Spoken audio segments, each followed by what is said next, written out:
নামের জয়ধ্বনিতে মধুময় মধু বৃন্দাবনে প্রবেশ করবেন। ঠিক আছে মা? জয় জয়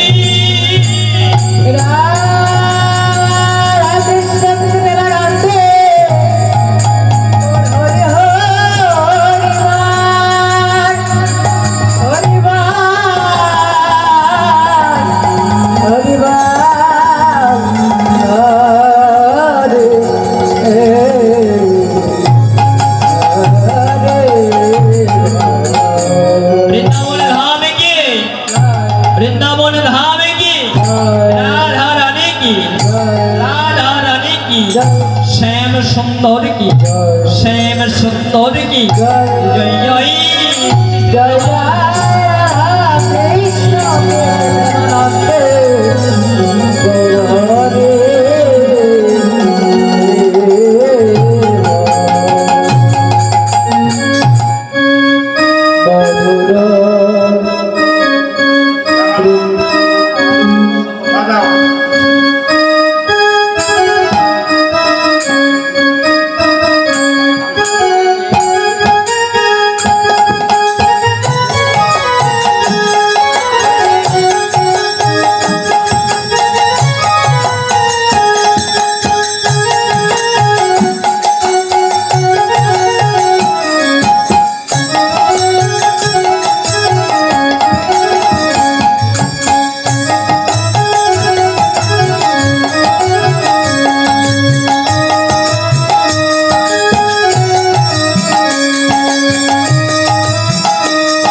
राधे राधे मधुमय मधुर वृंदावन माधुर्य मंडित वृंदावन श्यामरस स्वरूपिणी वृंदावन मधुमय मधुर वृंदावने श्रीमती राधा रानी গিয়েছিলেন समस्त सखीदेরকে সঙ্গে নিয়ে संगे कुटिला के लिए যমুনাতে জল ভরিতে গিয়ে কৃষ্ণের সঙ্গে দেখা হলো কিন্তু কথা হলো না। ভগবানের সঙ্গে দেখা হলো বটে কিন্তু কথা হলো না। নদীর ওপারে কৃষ্ণ এপারে রাধা রানী। রাধা রানী গিয়েছিল জল ভরিবার ছলনা করে। জল ভরে ওদিকে লক্ষ্য করে দেখে প্রাণ বল্লভ গোবিন্দ নবলক্ষ ধেনুর পালগুলো নিয়ে বাড়ি যায়। সঙ্গে কে আছে? বলরাম দাদা। দাদার সম্মুখে কি আর প্রেমালাপন করা যায়? হাজার হলেও তো বড় দাদা, দাদার সম্মুখে বলা যাচ্ছে না। তো অভিনয় করে বলেছিলেন। কিভাবে অভিনয় করেছিলেন? রাধা রানীকে লক্ষ্য করে আমাদের কৃষ্ণ কানাইয়া গোবিন্দ তার কেশ পরশ করলেন। কেশ পরশ করে ইঙ্গিত করে বোঝাইয়ে দিলেন, কিন্তু শ্রীমতী রাধা রানী লক্ষ্য করলেন কিন্তু বুঝতে পারলেন না। ছলনাটা বুঝতে পারলেন না। রাধা রানী মনে মনে ভাবছে আমি না বুঝি, কিন্তু আমার সখীরা তো আছে ওপরে, তারা হয়তো বুঝবে, আমি ঘরে গিয়ে বুঝে নেব। এবং নিজ ঘরে এসে শ্রীমতী রাধা রানী তার সমস্ত সখীদেরকে একত্রিত করে বলতেন, সখীরে বলো না কি সংকেত করলো, আমি তো কিছু বুঝতে পারলাম না। মহাজন বললে কি সংকেত করেছি জানিস? সমস্ত সখীগণদেরকে একত্রিত করে বলছে, অনেক সংকেত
নাগর রায়, কি করিব সখী কহ নাই উপায়।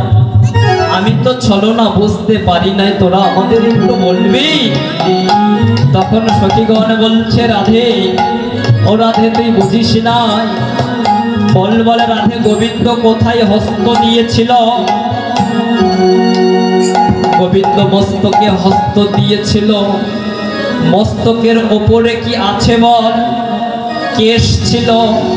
কেশে যখন স্পর্শ করে বলেছে এই বৃন্দাবন মাঝে দেয়, কেশ দিয়ে কোন কুঞ্জ বা কোন বৃন্দাবন আছে লক্ষ্য করে খুঁজে খুঁজে দেখলেন, হ্যাঁ হ্যাঁ মনে পড়েছে, আমার গোবিন্দ বুঝি কেশর কুঞ্জ নির্মাণ করতে বলেছে, কেশর কুঞ্জ নির্মাণ করতে বলেছে। সখীদের কাছ থেকে শুনি সমস্ত সখীদেরকে ঘর থেকে বের করে নিয়ে কেশরকুঞ্জ নির্মাণ করে বসে আছে, কেশরকুঞ্জ নির্মাণ করে বসে আছে। আর আমার গোবিন্দ কি করছে? যেহেতু রাধারানীকে কথা দিয়েছে কুঞ্জে যাবে, কুঞ্জে তো যাবে, সামনে তো বিপদ। কেন? যে পথ দিয়ে রাধারানীর কুঞ্জে যাবে ওই পথেই তো চন্দ্রাবলীর বাস। কি করে যাব? হস্তে আছে মুরলী, শুধু রাধা রাধা নামের ধ্বনি করছে। গোবিন্দ এবার কি করলেন? তার নিজের অঙ্গের বসনটা দিয়ে মুরলীর সমস্ত ছিদ্রগুলোকে ঢেকে দিলেন। এ মুরলী, তুই বাজবি না।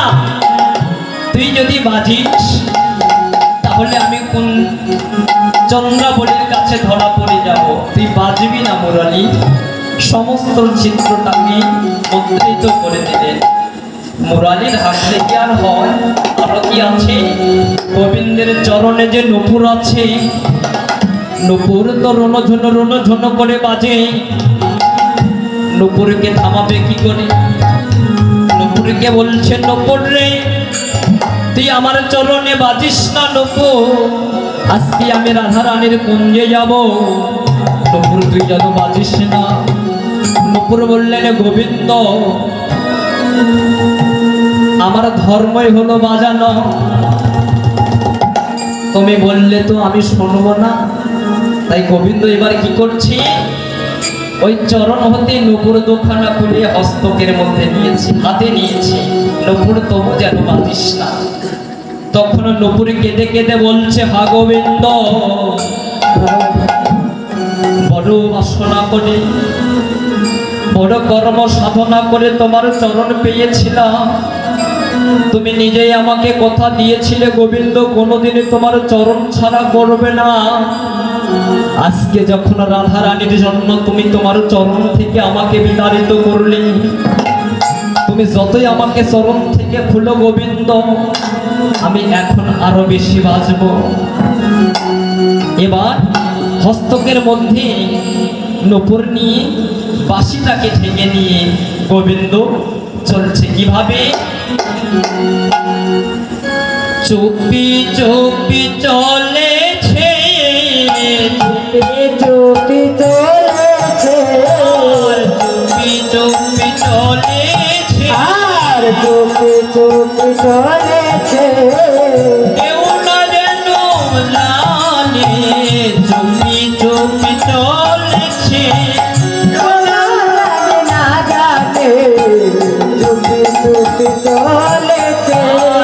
যাই চুপি চুপি, যাই চুপি চুপি, আর যাই চুপি চুপি, যাই চুপি চুপি, পদ চাপি চাপি, ওই পদ চাপি চাপি, যাই চুপি চুপি, পদ চাপি চাপি যাই চুপি চুপি, কেউ যেন না জানে। না জানলে কি হবে?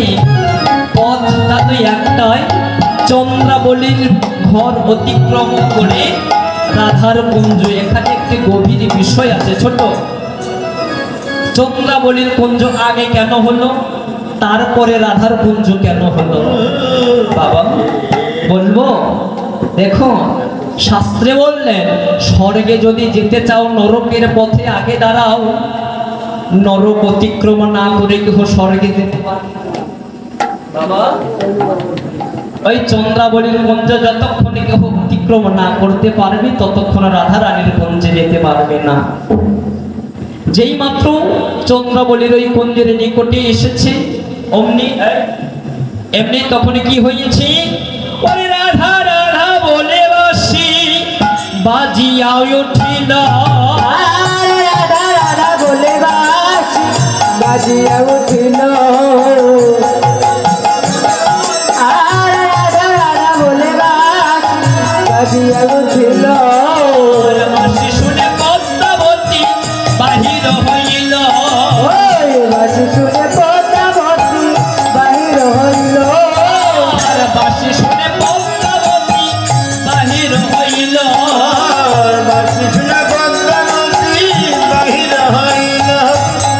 কে বাজায় আর কে বাজায়, আর কে বাজায় কে বাজায়, কে বাজায় আর কে বাজায়, আর কে বাজায়, আর কে বাজায়। বাঁশি শুনে প্রাণ যায়, কে বাজায় আর কে বাজায়, ওই বাঁশি শুনে প্রাণ যায়, কে বাজায় আর কে বাজায়।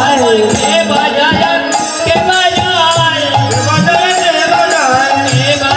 কে বাজায়, আর কে বাজায় কে বাজায়, বাঁশি শুনে প্রাণ যায়, কে বাজায় আর কে বাজায়। ওই বাঁশি শুনে প্রাণ যায়, কে বাজায় কে বাজায়। চন্দ্রাবলীর পথে এসে রাধা রাধা এই যে ঢাকা আছে না, তবু বাঁশি বাজছে কিভাবে? রাধা রাধা বলে বাঁশি বাজিয়া উঠিল, বাঁশি শুনে পদ্মাবতী বাহির হইল। বাইরে এসে দেখে বলছে, কে বাজায়, কে বাজায়, কে বাজায়, কে বাজায়? দুবার বললেন কেন? কে বাজায় মানে এমন মধুর সুরে বাঁশি কে বাজায়? আবার কি বললেন? কে বাজায়, বাঁশি বাজিয়ে কে বাজায়, কে বাজায় আর কে বাঁশি বাজায়? বোঝা গেছে? বললেন কে বাজায় আর কে বাজায়, বাঁশি শুনে প্রাণ যায়। ভগবান এবার মৃদু কণ্ঠে বললেন, পদ্মা আমি গো, অন্য কেউ নয়, আমি কৃষ্ণ। এত রজনীতে তুমি কোথায় চলেছ? সন্ধ্যার সময় গোচারণ থেকে ফিরতে গিয়ে আমার একটি গাভীর বাছুর পাচ্ছি না, তো খোঁজার জন্য বের হয়েছি। পদ্মাবতী চালাক ছিল তো, বলছে গোবিন্দ বাছুরি খুঁজে পাচ্ছ না, আমার সঙ্গে আসো। ওই চন্দ্রাবলীর কুঞ্জে একটি বাছুর দেখলাম, মনে হয় তোমারই হবে। এবার গোবিন্দকে ধরে নিয়ে গিয়ে চন্দ্রাবলীর কুঞ্জে দিলেন। গোবিন্দ আর বেরোতে পারে না, গোবিন্দ আর বেরোতে পারে না, রাধারানীর কাছেও আর যেতে পারে না। চন্দ্রাবলীর কুঞ্জে আটকা পড়ে গেলেন। চন্দ্রাবলীর কুঞ্জে যখন আটকা পড়ে গেলেন, তখন রাধারানী পাগল হয়ে গেলেন। এক প্রহর, দুপহর, তিন প্রহর, এভাবে যেন নিশি অতিবাহিত হয়ে যাচ্ছে, কিন্তু গোবিন্দ আসছে না। শুধু রাধারানী নয়, রাধারানীর মতো আমরা সকলে কুঞ্জ সাজিয়ে আছি, কিন্তু শিশুকাল যায়, যৌবনকাল যায়, বৃদ্ধকাল যায়, কিন্তু গোবিন্দ আসে না কেন? আমাদের কুঞ্জ বুঝি ভালো নয় রে, আমাদের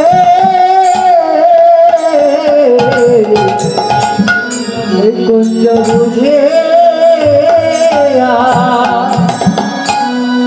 আর ভালো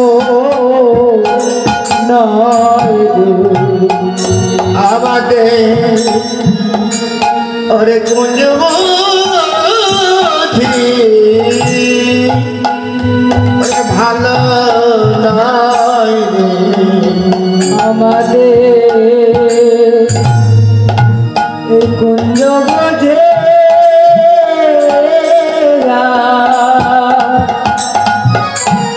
আর ভালো নয় রে। ওরে কামনা বাসনা কুঞ্জ পরিপূর্ণ, আমাদের কুঞ্জ বুঝি ওরে ভালো নয় রে, ওরা কামনা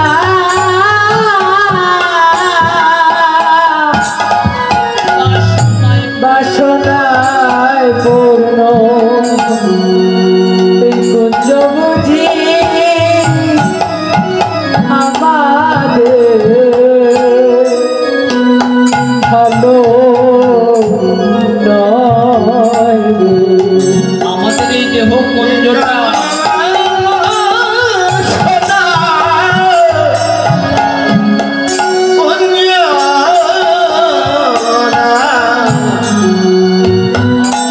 আমাদের কুঞ্জ বুঝি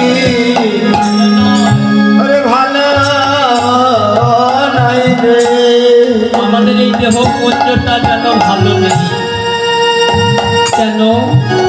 কামনা বাসনায় পরিপূর্ণ এই দেহ কুঞ্জ। গোবিন্দ কি আসে? গোবিন্দ আসবে না, গোবিন্দ আসবে আবার গুরুচরণ আশ্রয় করে এই দর্পণ হইতে, এই দেহলোক দর্পণ হইতে ময়লাগুলোকে পরিষ্কার করতে পারলে আসবে। রাধারানীর অহংকার হয়েছিল আমি গোবিন্দের, আমি ব্যতীত গোবিন্দ আর কারো নয়। এই অহংকার চূর্ণ করবার আজ ভক্তাদি ভগবান নীলার মধ্যে বসিয়ে দিলেন।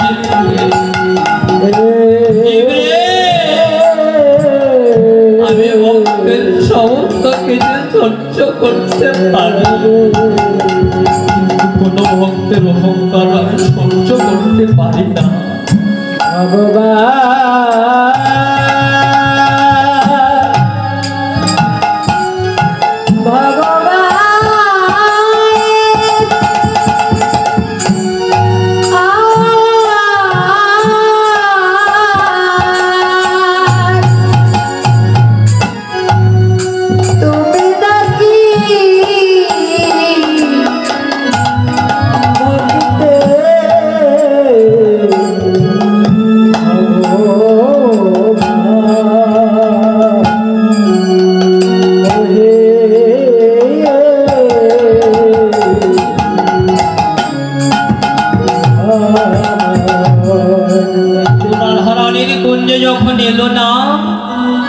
চন্দ্রাবলীর কুঞ্জে আটকা পড়ে গেলেন মহাজন। পদ লিখছে কি, ওরে চন্দ্রাবলীর অতি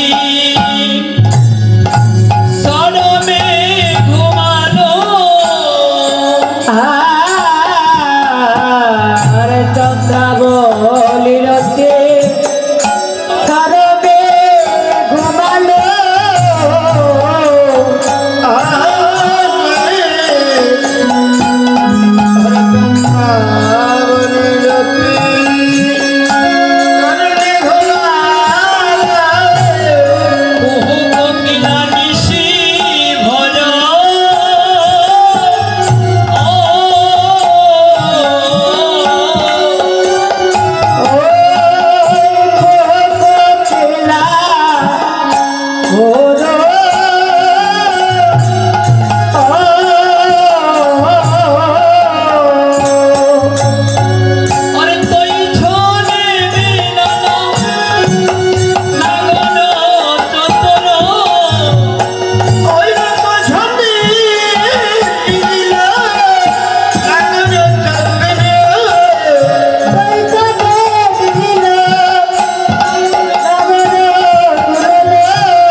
চন্দ্রাবলীর অতি সরমে ঘুমালো বহু কোকিলা নিশিভ।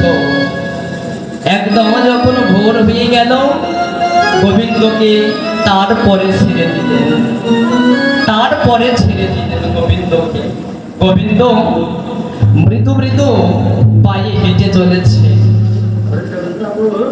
অদূর থেকে লক্ষ্য করে দেখলেন গোবিন্দের কেমন দশা। চন্দনে চরচিত সবহ কলে বাজা। আরে চন্দনে চরমাত শোভ কলবার। আরে চন্দনে চরচিত সবহ কলে বাজা। আরে চন্দনে চরমাত শোভ কলবার। নীলবসন পরিধান। নীলবসন পরিধান। নীলবসন পরিধান। নীলবসন পরিধান। ও নীলমল ধনে ঢোল ঢোল ঢোল। আর রমল জানে ও গোল গোল গোল। দিগদলিয়া আজ গদি গায় গায়। আর দিগদলিয়া আজ গদি গায় গায়। চন্দনে জড়চিত প্রত্যেকটি অঙ্গ প্রত্যঙ্গ যেন চন্দনে চরচিত হয়ে আছে। চন্দ্রাবলীর মধ্যে তো চন্দ্রের অভাব নেই, তো চন্দ্র দিয়ে যেন প্রত্যেকটি অঙ্গ প্রত্যঙ্গ লেপিত করে দিয়েছে। ধীরে ধীরে ধীরে ধীরে গিয়ে রাধারানীর কুঞ্জের এক প্রান্তে দাঁড়াইলেন। ভয় তো অন্তরে, অন্তরে তো ভয়। কোথায় ছিল আর কেন এলো এর সময়? অদূর থেকে সখীগণ লক্ষ্য করে হাসছে। কে এলো? লক্ষ্য করে দেখলেন গোবিন্দ এলো, কিন্তু অভিনয় করছে। অভিনয় করছে কি করে? বলছে কি গো, তোমার মাতা রোহিণী ভালো আছে তো? তোমার মাতা রোহিণী কুশলে আছে তো? ভগবান মনে মনে ভাবলেন কি ব্যাপার, সখীগণ আমাকে চিনতে পারে নাই নাকি? আমার মাতা তো রোহিণী নয়, আমার মাতা তো যশোদা। কেন রোহিণীর কথা জিজ্ঞাসা করছে? ও সখী, তোরা জানিস না আমি বলরাম নই গো, আমি কৃষ্ণ। রোহিণী আমার মা নয়, আমার মা তো যশোদা। রোহিণী আমার জেঠিমা, বড় মা হয়। ও তাই বুঝি?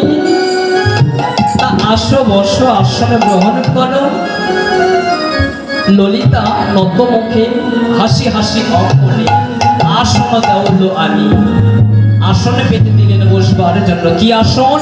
কুশ আসন দিলেন। কেন কুশ আসন দিল? কুশ শাসন করবে বলে, কুশ শাসন করবে বলে কুশ আসন পেতে দিলেন। এবার রাধারানী বলছে, গোবিন্দ তুমি আমাকে কথা দিয়েছিলে তুমি আমার কুঞ্জি আসবে, সে আশা নিয়ে আমি কুঞ্জ সাজিয়ে বসে আছি। কি অপরাধ করেছিলাম আমি, তুমি আমার কুঞ্জে এলে না? আর তোমার বদনটা এমন মলিন কেন? তোমার বদনটা এমন শুকাইয়ে গিয়েছে কেন গোবিন্দ?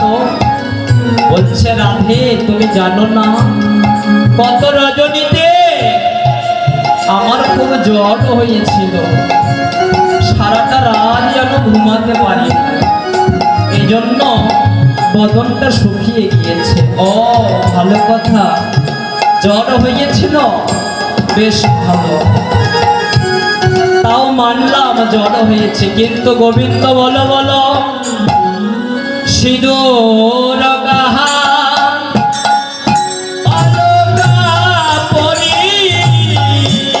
আর সিঁদুর কাহা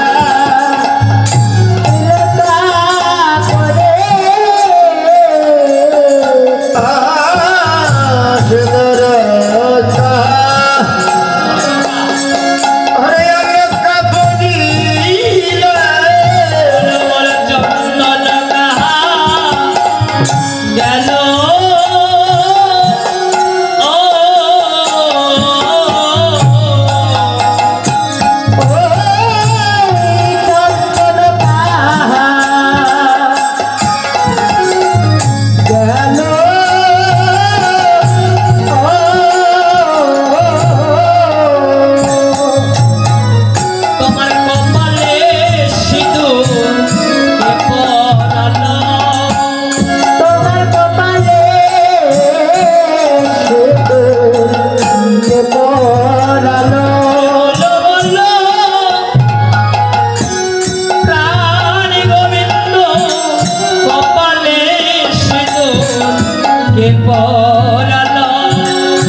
ভগবান তো বিভ্রান্তির মধ্যে পড়ে গেলেন, বললেন, রাধে কপালে সিঁদুর কোথা থেকে লেগেছে জানো?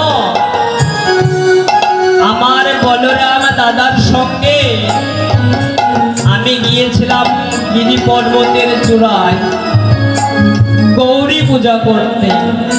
গৌরী পূজা করে ওখানে যখন প্রণাম করেছি, ওই প্রণাম করবার সময় আমার সিঁথিতে সিঁদুর লেগে গিয়েছে।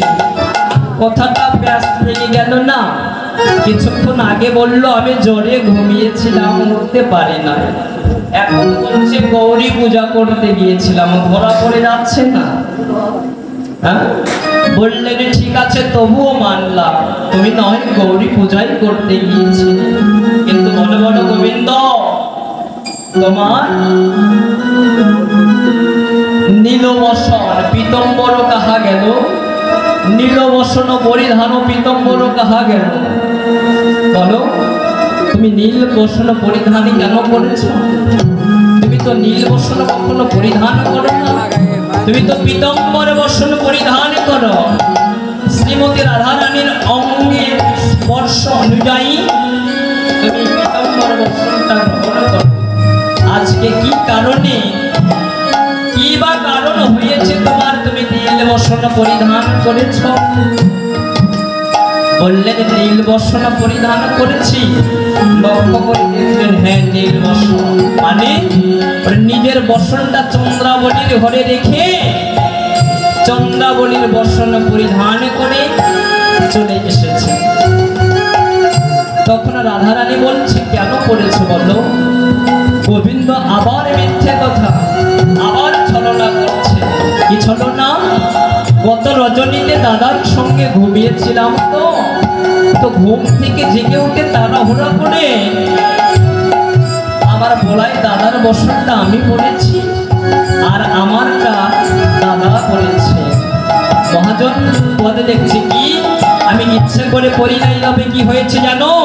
দাদার সঙ্গে বসন বদল হয়েছে, দাদার সাথে বসন বদল হয়েছে, দাদার সঙ্গে বসন বদল হয়েছে। দাদার সাথে বসন বদল হয়েছে, শোনো শোনো গো রাধে, দাদার সঙ্গে বসন বদল হয়েছে। শোনো শোনো গো রাধে, দাদার সাথে বসন বদল হয়েছে, দাদার সঙ্গে বসন বদল হয়েছে।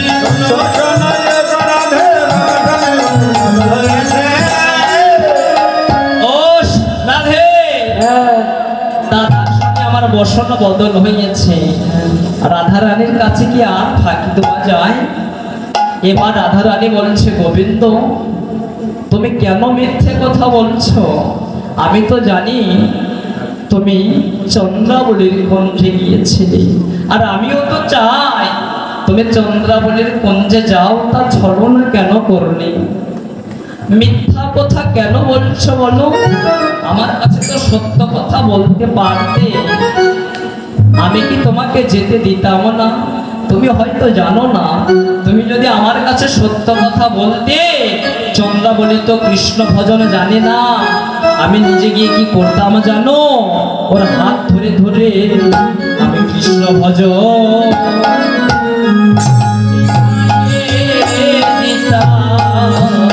আগে ওই কৃষ্ণ ভজ আমি শিখাইয়ে দিতাম, আমি কৃষ্ণ ভজন শিখিয়ে দিলাম। আমি নিজে কৃষ্ণ ভজ শিখাইয়ে দিতাম। আমি কৃষ্ণ ভজ শিখাইয়ে দিতাম, তো কৃষ্ণ ভজনে কিছু জানি না আমি। শিখিয়ে দিলাম। ওই কৃষ্ণ ভজনে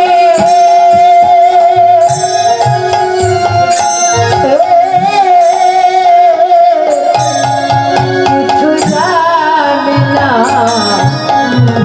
আমি কৃষ্ণ ভজন শিখাইয়ে দিলাম, কৃষ্ণ ভজনে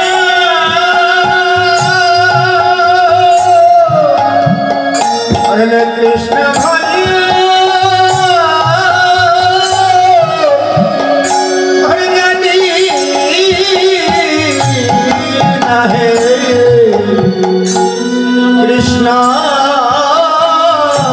ভজন আমি শিখিয়ে দিতাম। সে তো কৃষ্ণ ভজ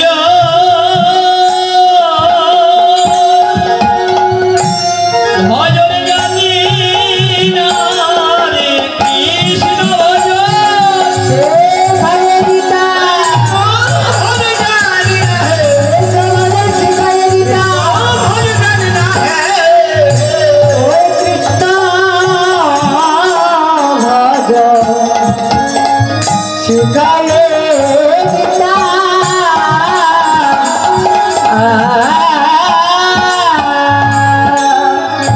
এভাবে গোবিন্দ এবং শ্রীমতী রাধারানীর কথোপকথন চলছে, ঝগড়া বিবাদ চলছে। শ্রীমতী রাধারানী আমার রাগ করে গাঁথা ফুলের মালা, তাম্বুলের ডালা রাগ করে ছুঁড়ে ফেলে দিলেন।